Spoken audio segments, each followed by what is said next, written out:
When they went in, the family's dog was licking up blood and brain matter. r/AskReddit. Police of Reddit. What is the absolute worst crime scene you've come across? Little girl tells her school nurse it hurts to pee. This leads to her making statements indicating molestation, so they send her to hospital and call me. Same nurse confirms there is trauma to her vagina. Because she is a child, I cannot ask her questions. We set up a forensic interview with people trained to deal with this, so it is less stressful, but I can listen in while she is talking to doctors. I hear her say, "When I'm bad, mommy and uncle bad." Touch name changed for privacy. Stick fingers inside me. So now I go find mom, expecting to hear complete denial. Nope. She tells me as a form of punishment she inserts fingers into her 5-year-old's vagina. Her brother, who lives with her, does it also. I wish I was making this up. Before you ask, the case was sent to the county prosecutor. I haven't heard anything from it since, which means she pleaded out, it was dropped, or it's still awaiting trial. Didn't see firsthand, but saw some of the scene photos. 23-year-old guy was babysitting girlfriend's daughter while she was at work. The guy got drunk and raped the little girl. She was less than a year old. The guy apparently realized how horrible he was immediately after, because he put a bullet through his head. The mother came home from work to find her bloody baby in the boyfriend's lap with the contents of his head sprayed all over the baby and entryway. The little girl lived, but was in critical condition for weeks. The speedback boyfriend had penetrated the girl's abdomen. Drive was certain she'd never be able to have kids. She should be in high school by now. 15 or 16, I would guess. I saw 4 guys blown away with a AK-47 that had a double drum clip. One guy's face looked like the Predator. I had a 9-person shooting another time. Last month I cut a lady down who hung herself from the 3rd floor balcony. The neighbors in the 2nd floor found her hanging outside their porch window when they woke up for work. I probably have been to at least 20 shootings. Not sure what the worst is. I have seen a few jumpers. Worst calls are children. I have seen a few killed by cars. Grossest calls are burns. Saw 2 people tied to chairs. One was shot. The house was set on fire. The one who lived was the one who was shot. That was a bad call. But I'm a firefighter, so I don't know if this counts. The op was asking cops. I've seen some pretty gruesome murders and accidents. Saw a woman stabbed over 50 times. A guy whose head was completely caved in by his steering wheel. Plenty of suicides via shotgun to the mouth.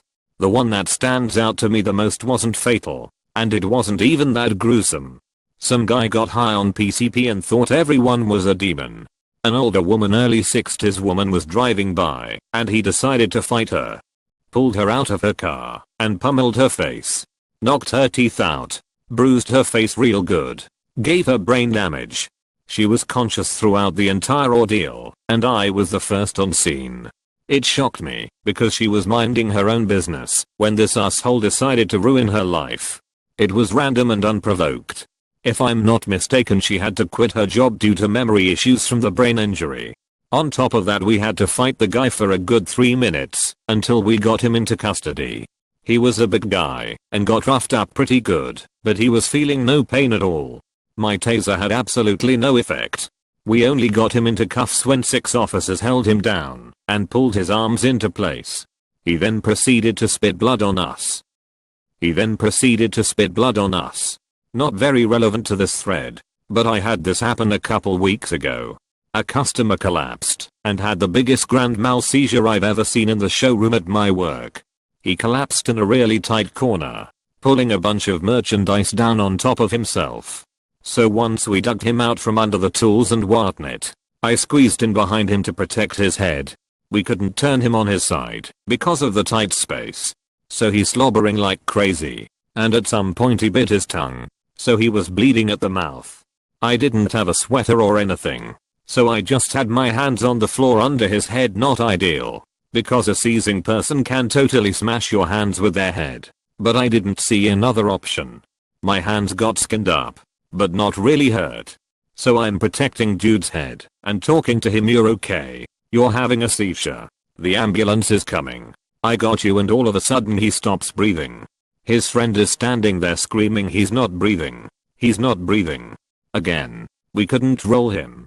I was about to stick my fingers in his mouth to clear out the spit and blood again. Good way to lose a finger. Don't do that. But I really didn't want to get bitten. So first I tilted his head to the side as best I could and kinda tapped his cheek and said, come on dude. Take a breath. Well, homie coughed. And when he coughed he sprayed my face with spit and blood. It went into my mouth and my eyes. Bleh. But he breathed okay after that. And came to a minute later. About a week ago. A week after this incident. I came down with an ugly cough. It hasn't gone away. I know it's probably nothing, since some of my coworkers have been sick. But still. I keep joking that the dude gave me the consumption. If you are enjoying this video, make sure to hit the subscribe button and the thumbs up button to support this channel. An older coworker told me this one. A man lived in an apartment with his 3 kids and wife. He goes to work and comes home at night. When one of his kids comes up to him and says, I saw mommy kissing the neighbor's pee-pee. He slit each of his children's throats while they slept and cut his wife's head off. Left it on the kitchen table and smoked a cigarette calmly after calling 911 on himself. Said seeing the kids in their beds, covered with open throats covered in blood, peeped him up for a long time. Not sure the thought process that went into killing the kids. Definitely messed up.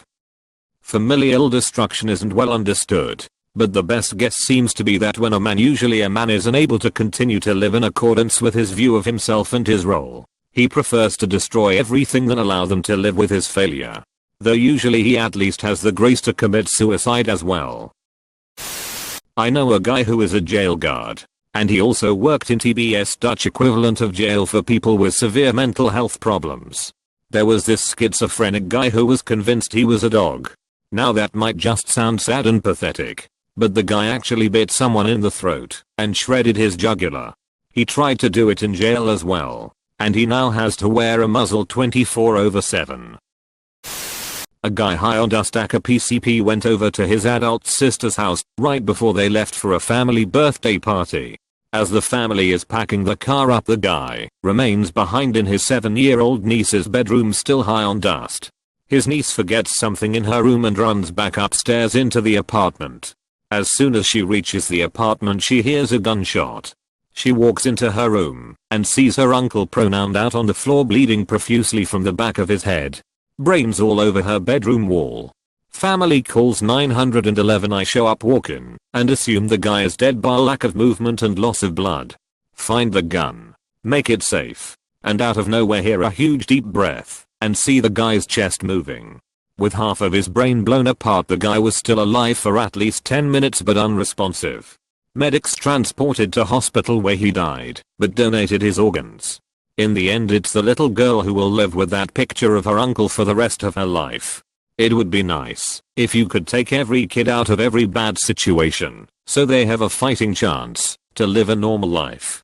Edit added story. Suicidal female walks to the top of a 9-story hospital parking garage. Does a backward swan dive off the top trying to kill herself. Ends up landing on both of her feet, which take all the impact. Every bone from her feet up to her first rib is shattered, but somehow she was still alive as I got there first. Looked like a slinky as EMTs picked her up from the ground to transport, which in the end was futile. But for the few minutes I was on scene with her, I was able to speak to the woman who was still conscious. The most peaceful and eerily quiet conversation I had with a person who knew they were dead. Do you remember what she said? I'm sort of fascinated by what someone's word choice would be in that extreme situation. She talked about her life for family and how she felt abandoned. She felt hopeless with no faith in life. Just like a vicious dog backed into a corner. She wanted me to tell her family that she was sorry but didn't regret her decision. Very stoic if you ask me. And someone who was intent on killing themselves. No, just a cry for help scenario. Reminds me of a suicide prevention type post a while back that suggested every suicide survivor felt instant regret after passing the point of no return. I see a post now and then that says no, that's not true. Every suicide survivor That is to say, someone who survived the attempt and didn't immediately reattempt and succeed. In statistics, that's known as a biased sample. Plus the fact that people who harbor those deep-seated doubts and hesitation tend to botch it, even slightly, because of their hesitation. It's what I did. Hand was too shaky and scared for the blade. I've ended up hearing successful attempts over the phone and there wasn't even a waver in her voice. It's two very different mentalities in a lot of ways. Not a cop, but I did body removals for the private ambulance company I worked at. We got a call at 4 AM and our dispatcher asked us if we had 2 body bags. We did. We got there, and the gist of it was that it was a double rape homicide of 2 elderly women in their 70s. One was found with her pants around her ankles in one room, and the other was found in the bedroom down the hall with her hands pinned above her head underneath the bed frame. I have no idea if they ever caught the guy. I just pick up the bodies and take them to the morgue. Pretty messed up though. I did body removals for the private ambulance company I worked at. That sounds like a really rough job. I hope you were paid well. Ha. Although I worked at the ambulance company which paid steep to begin with, this was actually while I was in paramedic school doing extra ride time, so I didn't even get paid at all. Wow, that peeping blows. Not police, but my father was a detective in the middle of his career. He told me of a crime scene where someone had hacked up his wife's head with an axe.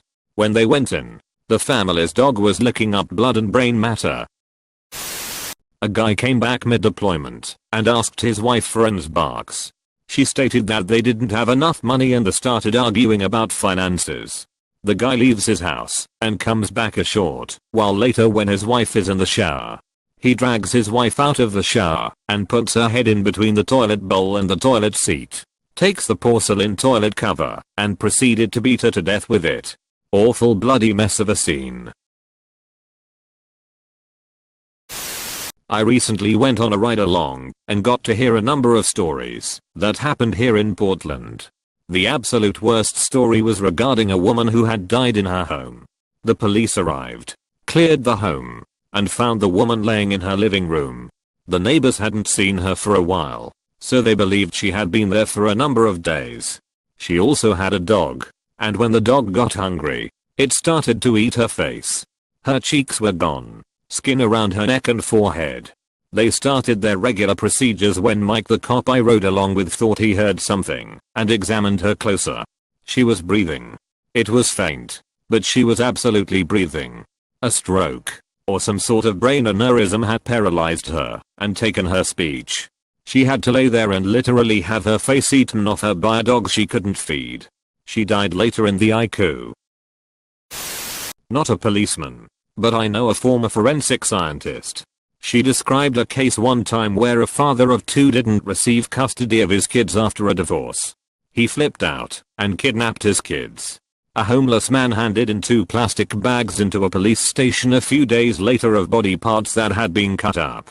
She had to reassemble the kids' bodies so they could be identified. Not a cop, but I'm in college to become one. One of my professors at the time worked homicide as a lieutenant at the precinct and brought in crime scene photos all the time to show us on the projector. One was of the 17-year-old kid who'd had his head caved in on the early 2000s. It was a pretty big case at the time in Philadelphia.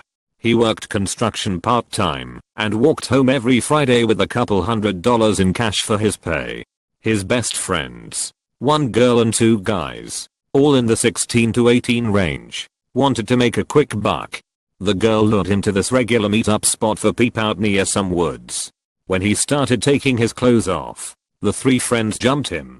The 18-year-old guy, if I remember right, had a hammer, and his brother had a cinder block.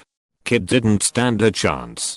His parents had to identify him based on the clothes he was wearing, because there was practically nothing left of his face or hands defensive wounds.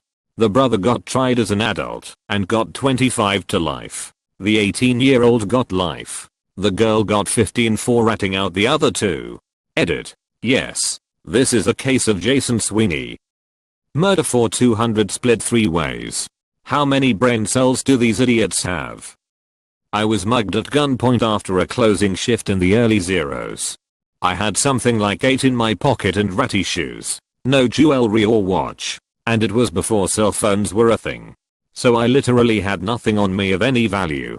The guy opened my wallet, took the couple of singles, or whatever, and told me if I called the cops he would come back where I worked and kill me. I really thought he was going to kill me because I was peeping broke. And afterwards it hit me like my parents spent 18 years raising me, loving me, laughing, crying, but all of that gone for 8. That really hit me how petty armed robbery really is. Like he was going to take one life and ruin half a dozen others permanently, over enough money to buy a pack of cigarettes. Probably the 4 suicides I've worked. My very first. A man who had recently been diagnosed with terminal cancer decided to prematurely end his life. He jumped in the early morning from a 5-story parking structure. He landed in such a way that his brain pretty much popped out of his head. When we found him, his brain was fully sitting in a puddle of blood exactly 23 feet from his body. He left a note apologizing to whomever finds my body and asking that his wife and daughter were cared for. The second, we got a suspicious circumstances call regarding a possible explosion next to a baseball stadium. It was a little after midnight. Upon arrival, and not seeing any smoke or flames, I got out and walked around. There were big tents set up for a game the next day. I saw what looked like a person sitting in a chair in the middle of a tent. I called out to him, and he didn't answer. As I approached, I put my flashlight on him and nearly soiled myself. The top half of his head was I walked under the tent and noticed a shotgun sitting next to him. As I was calling it in, I felt something like rain hit the top of my head. I shined my flashlight up, and the inside of the top of the tent was absolutely coated with blood and brain matter. He did not leave a note. I still have nightmares about that one. The third, we got a report of a single gunshot in a field next to a church. I had a trainee at the time. It's about 02:00. We drive next to the field and pretty quickly spotlight a body laying next to a lone tree. Pretty much the same thing as the last one. Top half of the head missing. Single shot 12 gauge sitting next to the body. He had sat down, leaned against the tree, and put the shotgun in his mouth. Brains and various red goo all in the branches of the tree. No note. And the most recent one, an rat at a dormitory, had reported a bad smell to a maintenance worker. The maintenance worker keyed into a room on the first floor, after knocking and getting no answer. He said when he opened the door, he recognized the smell and immediately called us. A paraplegic student had committed suicide by overdosing on prescription medication. We found him in his wheelchair with his head in the sink. Apparently he was vomiting into the sink, and the sink had clogged up. His head was partially submerged in vomit, and, as the account was off, he was very ripe. I couldn't seem to get that smell out of my uniform, no matter how many times I washed it. He didn't leave a note, but we found out later he sent a text message to a girl he was fond of. She ignored it, thinking he was just being dramatic. The mental health care system in my state is severely broken, overburdened, and rife with bureaucracy. Something I hope you will never need to use. Coffee grounds can cover the smell of dead bodies pretty well. I knew a guy who had to fly a casket in a small plane. The smell of the body stayed for a week before the pilot talked to an older pilot who had been through the same thing. He said leave coffee grounds in the floor, seeds, and anything else that might have absorbed the smell and leave the plane out in the direct sun. The pilot said that now when it's really hot his plane still has a faint smell of coffee.